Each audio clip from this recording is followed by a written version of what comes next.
రాజకీయ చదరంగంలో రాజు మారారు సరే, అసలు అతిశీని ప్రయోగించడం వెనుక ఆప్ అజెండా ఏంటి?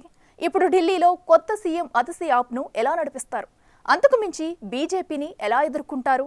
4 నెలల్లో ఢిల్లీ ఎన్నికలుండగా కొత్త సీఎం పార్టీని గెలిపించగలరా? మళ్ళొకసారి ఆప్కు అధికారం అందించగలరా?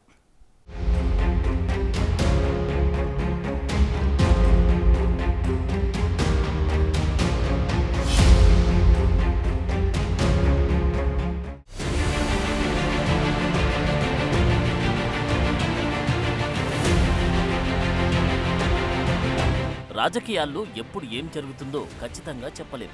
ఢిల్లీలో అలాంటి పరిస్థితే ఏర్పడింది.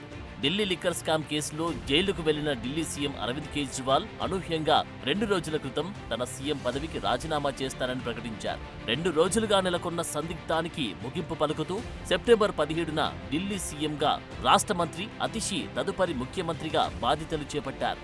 దీనికి ముందు సీఎంగా అతిశీ అవుతారా లేదంటే కేజ్రీవాల్ భార్యను సీఎం చేస్తారా అనే వాదన నడిచింది. కానీ అరవింద్ కేజ్రీవాల్ మాత్రం అతిశీనే ఎంచుకున్నారు. ఆప్ మంత్రివర్గ సమావేశంలో ఆమెను ఆ పార్టీ ఎమ్మెల్యేలు శాసనసభాపక్ష నేతగా ఎన్నుకున్నారు. అతిశీ పేరును కేజ్రీవాల్ ప్రతిపాదించారు. ఇక ఢిల్లీ మంత్రివర్గంలో ఏకైక మహిళా మంత్రి అయిన అతిశీ ఇప్పుడు ఢిల్లీకి కొత్త సీఎంగా పనిచేయనున్నారు.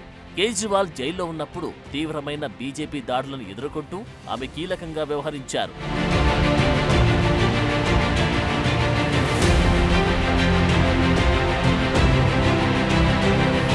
ఢిల్లీ కొత్త ముఖ్యమంత్రిగా అతిశీ బాధ్యతలు చేపట్టారు. ఈ సందర్భంగా ఆమె మాట్లాడుతూ తాను తాత్కాలిక సీఎం మాత్రమేనని, మరో 4 నెలల్లో రాబోయే ఎన్నికల్లో ఢిల్లీ ప్రజలు ఆప్ను గెలిపించి అరవింద్ కేజ్రీవాల్ను తిరిగి సీఎంగా కూర్చోబెడతారని చెప్పారు.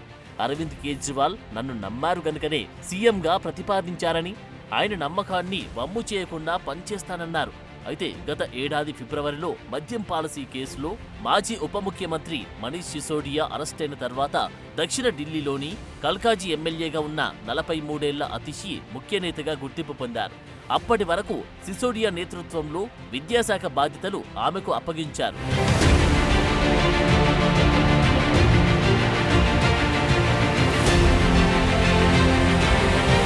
అయితే అదే కేసులో రాజ్యసభ ఎంపీ సంజయ్ సింగ్ అరెస్టు తర్వాత ఆమె పాత్ర మరింత పెరిగింది.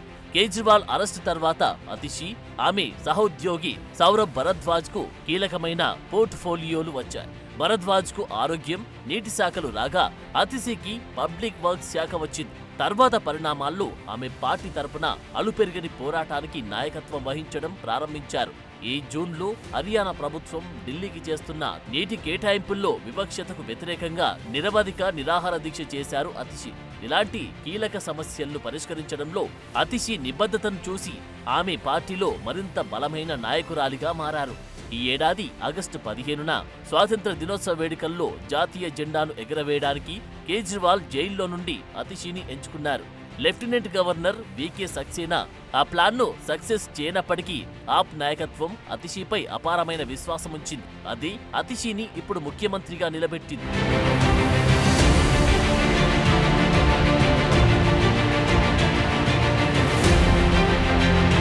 అయితే అరవింద్ కేజ్రీవాల్ రాజీనామా అసెంబ్లీ ఎన్నికలకు ముందు సానుభూతి పొందేందుకు డ్రామాగా బీజేపీ విమర్శలు గుప్పిస్తోంది. ఫిబ్రవరిలో జరగాల్సిన ఢిల్లీ ఎన్నికలను కేజ్రీవాల్ నవంబర్కు తీసుకురావాలనుకుంటున్నారని బీజేపీ ఆరోపించింది.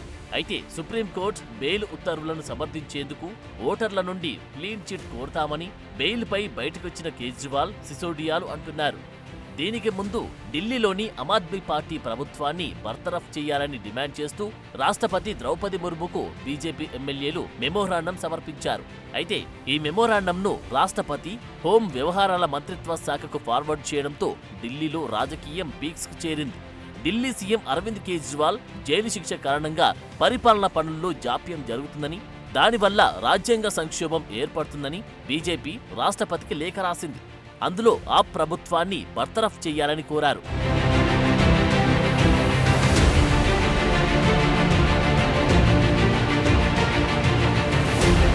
అయితే దీనిపై ఆప్ నేతలు బీజేపీపై తీవ్ర విమర్శలు చేశారు. బ్యాక్ డోర్ ఛానల్స్ ద్వారా కేజ్రీవాల్ ప్రభుత్వాన్ని తొలగించేందుకు బీజేపీ ప్రయత్నిస్తుందని కేబినెట్ మంత్రి అతిశీ ఆరోపించారు. వచ్చే ఏడాది జరగనున్న అసెంబ్లీ ఎన్నికల్లో ఓడిపోతారనే భయంతో బీజేపీ పార్టీ పన్నిన కుట్ర అని అతిషి ఆరోపించారు. కాగా 6వ ఢిల్లీ ఫైనాన్స్ కమిషన్ను ఏర్పాటు చేయడంలో ఢిల్లీ ప్రభుత్వం విఫలమైందని ఆరోపిస్తూ బీజేపీ ఎమ్మెల్యేలు సమర్పించిన మెమోరాండంలో పేర్కొన్నారు.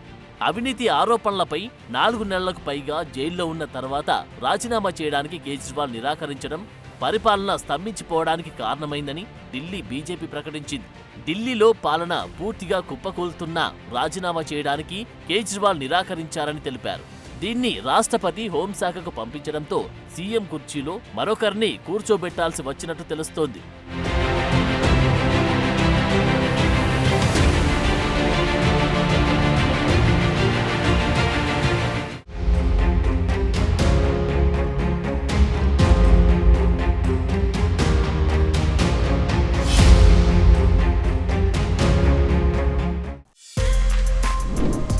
For more videos like this, subscribe Big TV channel.